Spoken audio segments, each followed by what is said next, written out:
दिलों के हाल सिर्फ अल्लाह ही जानता है।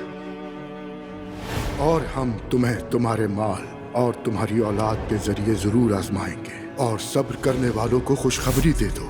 ऐ मेरे परवरदिगार, हमें उन लोगों में शामिल फरमा जिनकी तू तौबा कबूल फरमाता है। घरों के दरवाजे बंद होते हैं, लेकिन उनके अंदर क्या हो रहा है इस बात का गवाह सिर्फ अल्लाह होता है। अब बुरे दिन हमारी जिंदगी से निकल गए।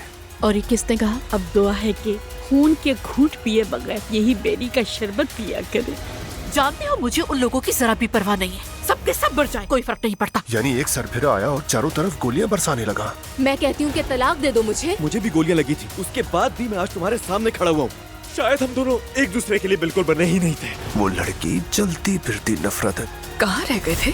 जरूरी काम में बिजी था।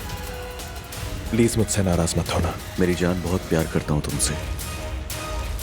और मैं भी बहुत चाहती हूँ तुम्हें।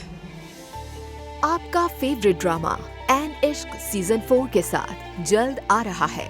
मोहब्बत, जुदाई और नए राजों की एक दिल छू लेने वाली दास्तान।